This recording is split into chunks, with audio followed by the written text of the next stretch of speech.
გამარჯობა მეგობრებო. ისევ დიდხნიანი პაუზა მომივიდა, იმიტომ რომ დავემართა რაღაცეები. ღორის გრიპი, მერე ახალი წელი, მერე მაგახალ წელს ხო ვიცით რომ ნაბახუსევი. არც ამინდები იყო მთლად უსაფრთხო. ხო და ეხლა ეს მოკლე ვიდეო მინდა გადავიღო ზუსტად ამინდების და სიცივეში სიარულის შესახებ, იმიტომ რომ ყოველ წელს არის ძალიან ბევრი ავარია იმის გამო, რომ ან არასწორად დავდივართ, ან არ შეიძლება უბრალოდ მაგ დროს გამოსვლა და გამოვდივართ მაინც საკატაოდ რა. დამტრევას და რაღაცას შეიძლება ვერ გადაურჩე, იმიტომ რომ უცებ ყინული გაგეჩნდეს ან რაღაცა და თუ არ გაგიმართლა ვერაფერს ვერ იზავ, შენ სკილებზე დამოკიდებული არ იქნება ეხა ეგ და ამიტომ აქაც ნახე, აი ყინულია ეხა. საღამოს აქ მოიყინება ეს გვერდზე წყლები და რაღაცები რაც არის და საკმაოდ სახიფათო იქნება. ამიტომ კიდევ ერთხელ ადრეც მისაუბრია მე მგონი შარშან თუ არ ვწდები, მაგრამ რა ვიცი, სანამ YouTube-ზე ვარ, ვაპირებ რომ ყოველ წელს გადავიღო და ვისაუბრო ჩაცმულობაზე ზამთარში როგორ ვიყოთ უსაფრთხოდ. აი ხა აქაც ნახე, სამრეცხაო არ. ანუ ეხლა ისეთ რაღაც ვიძახი რომ აი 2x2 4 არის, რომ სამრეცხაოსთან ზამთარში რო გაივლი, თუ ცივა, შეიძლება მოყინული იყოს და ამიტომ ან ეცადე რომ საერთოდ არ გაიარო მან და სხვა გზით წადი, ან თხილად იყავი. მაგრამ ძალიან ბევრმა არის ის ეგეთი რაღაცეები და ამიტომ კარგი იქნება რომ თქვათ და ეს რას აკეთებს ხა? აყენებს. პირველ რიგში, რასაც ყურადღება უნდა მივაქციოთ, არის ის, რომ ჩავიცვათ შესაბამისად, თორე გამოიწვევს ჯანმრთელობის პრობლემებს. შესაბამის ჩაცმულობაში ახლა რა იგულისხმება? აუცილებლად გეცვეთ რაღაცა პირველი ფენა თერმული ტანსაცმელი, რომელიც ხო, გამახსენდა რატო მინდოდა რომ კიდე ჩამეწერა ეს ვიდეო.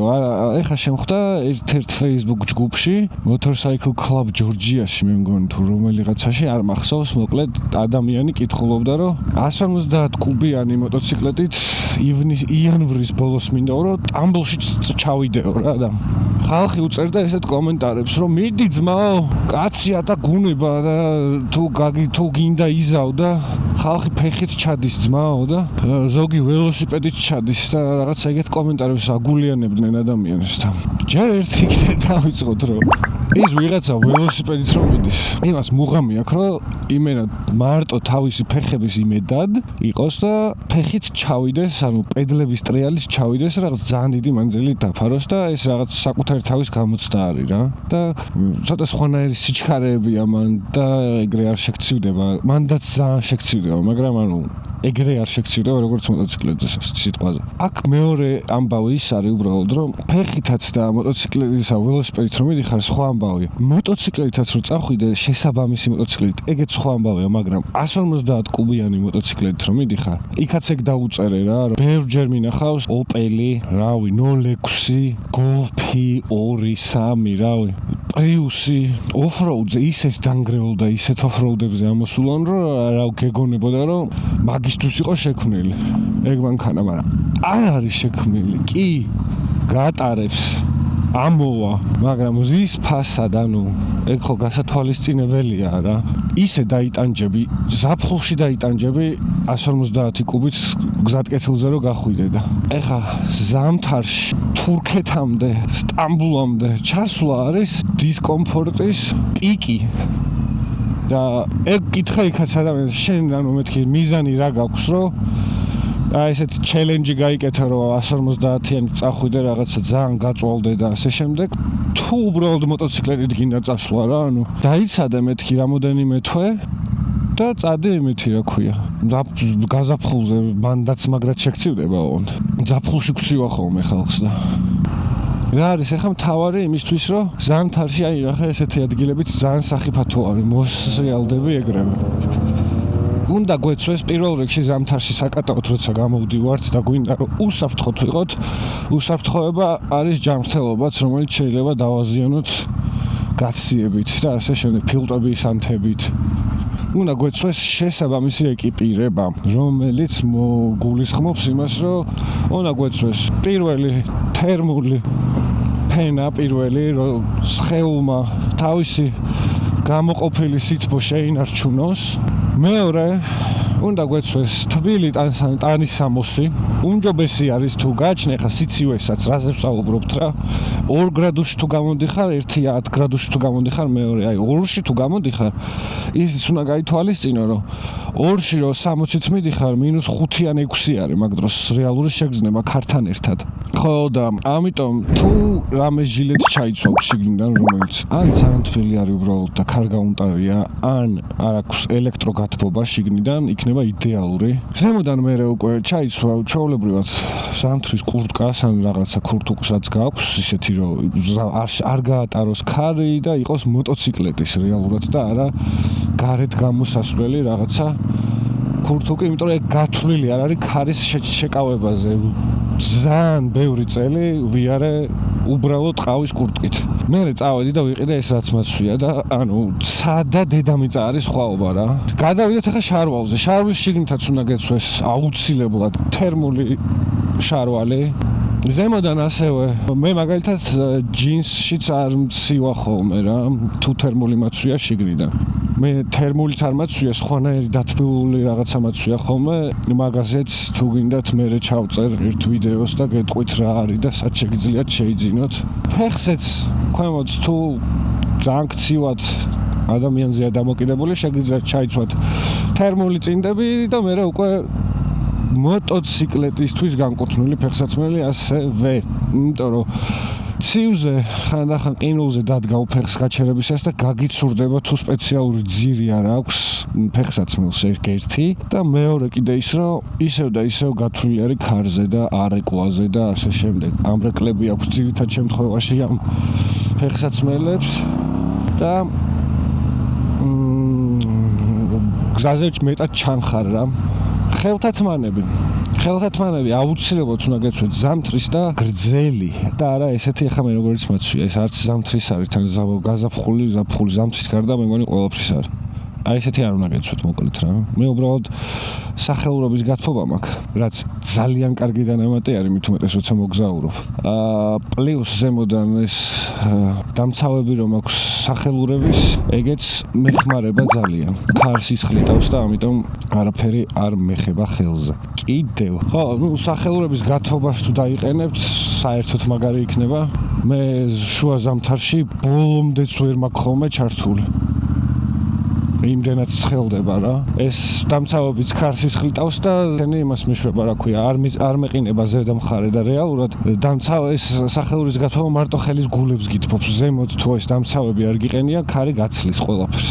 აუცილებლად მიაქციეთ ყურადღება ეს რაც შეეხებოდა ტანსაცმელს და აუცილებლად მიაქციეთ ყურადღება იმასაც, რომ ასფალტი ძალიან ცივი არის, ვერ ასწრებს საბურავი გათბობას და მოჭიდება იკარგება. მოჭდების დაკარგვა ნიშნავს მოცურებას. მოცურება იცით რასაც ნიშნავს მე. ეხა არის ალბათ 10 გრადუსი არის სავარაუდოდ, კაი ამინდია ძალიან. მაგიტო ცოტა თავისუფლად დავდივარ, მაგრამ და გავახურე საბურავიც ვითომ. ხო, და უნდა იყოს ძალიან ფრთხილად. თითოეული ფოთოლიც კი გზაზე გამოგდებული, რომელიც კიდეში არის, შეიძლება ფატალური შედეგის გამომწვევი იყოს, იმიტომ რომ ცურავს ძალიან. ეგ არა მარტო ზამთარში, ზაფხულშიც ძალიან ცურავს. ამიტომ მეგობრებო, ვინც ჩემსავით არ ჩერდებით და მთელი წელი მოტოციკლეტით მოძრაობთ, ან გინდათ რომ დაიწყოთ ამის კეთება, მოემზადეთ, ჩადეთ ცოტა ინვესტიცია ამაში, რომ გაციებასაც თავი რომ დაანებო რა, სანამ წესიერი ეკიპირება მექნებოდა და რაღაცებს დავამუღამებდი, როგორ უნდა უქნა, არ გერგება. მეორე არის რომ არ გერგება უბრალოდ რა, საკატაოდ გამოხვედი, გინდა რომ ისიამოვნო და ერთადერთი თავში რაც გიტრიალებს რეალურად არის ის, რომ დროზე მივიდე იქ, სადაც მივდივარ, ან სადმე მივაჩერო, ჩაი დავლიო, რაღაცა ყავა დავლიო ცხელი, რომ გათბე და ძვალში ნუატარებს რა. ხო და ეგრე ვერ იკაიფებ რა კატაობით, რისთვისაც კატაობ, მაგას ვერ მიიღებ. გირჩევთ რომ რაღაცა ინვესტიცია ჩადოთ მაგაში და შეიძინოთ წესიერი ეკიპირება. ასეც და ისეც კარგია ზოგადად რა. კარგი ეკიპირება. ჯერ ერთი უსაფრთხოება, მეორე სიცივისგან დაცვა და ასევე ზაფხულში გაგრილება. მაისურით თბილისში სიარული, რასაც მეუშვები არის. დანაშაული მე თუ მკითხავ, მაგრამ არ შემიძლია მე სხვანაირად. მომავალ წელს თუ შეიცვლება ჩემში ეგ რაღაცა, რომ ზაფხულშიც იქნება რამე დამცავიანი თხელი რაღაცა ჩავიცვა, კარგი იქნება. ეს რაც შეეხება საბურავებს. მეორე კიდე რაც უნდა გავითვალისწინოთ ის არის, რომ უნდა ვიყოთ ძალიან ფრთხილები და ნაზები მუხრუჭთანაც და აქსელერატორთანაც, იმიტომ რომ უცებ შეიძლება ისეთ ადგილას მოგივიდეს ზედმეტი ან აქსელერაცია ან მუხრუჭი, რომ ზუსტად ეგ იყოს არც იხედება ეხა ეს. ისეთ ადგილას მოგიწიოს დამუხრუჭება, რომ სწორად თუ იზავ არ გაპატიებს, მოკლედ ერთი სიტყვით რა, ზაფხულში უფრო გაპატიებს, იმიტომ რომ მოჭდება დიდი გაქვს. და გზაზეც უფრო ნაკლები საფრთხე არის ყინულის და წყლის და რაღაც სხვა რაღაცეების სახით. უნდა ვიყოთ ძალიან ფრთხილები. ნელა მივცეთ გაზი, ნელა დავამუხრუჭოთ. ჩაფხუტზეც რომ ვილაპარაკოთ ახლა ორი სიტყვით, ჩაფხუტში ძალიან გათბობს ბალაკლავა. უბრალოდ გირჩევთ რომ პინლოკიანი ჩაფხუტები იყიდოთ, ან თუ გაქვთ უკვე პინლოკი დააყენოთ, იმიტომ რომ არ იორთქლეო ბალაკლავა რო გიკეთია, ზოგადად ეხაც გაჩერებული რო ვარ წითელზე, წესით უნდა დაიორთქლოს, მაგრამ არ იორთქლება. ეგ ერთი სამვენტილაციოებით დაკეტეთ ყველაფერი რა თუ აქვს ჩაფხუტს. და ეს ბალაკლავა კი ჩამოდის კისერზე რა, მაგრამ ცალკე ბალაკლავა ეს იმიტომ გათბობს ჩაფხუტში, რომ სუნთქავ და ეს ცხელი ჰაერი ტრიალებს მერე იქ და ცარიელი ბალაკლავა არაფერი არ გათბობს და ეს ბალაკლავები ჩამოცმული დადის ხალხი და გონიათ რომ უკეთიათ რაღაცა და ამ დროს კისერი გიშეშდება მერე, ან რაღაც გიზიანდება ისე რომ ვერ ხვდები რა და გირჩევთ რომ რამე ზამთრის ბაფი, თუნდაც სათხილამურო რავი, ნებისმიერი მოიხდინოთ ისე რომ ტანსაცმელში ჯდებოდეს სიტყვაზე და იმით იაროთ. მე მაგალითად ჰაიკინგის ის მაქვს რა ქვია, ბაფი მაქვს ძალიან თბილი და იმას ხმარობ სულ, როცა ძალიან სიცივეში გამოვდივარ. მოკლედ მეგობრებო, ეს იყო და ეს ის თქმაც მინდა დროებით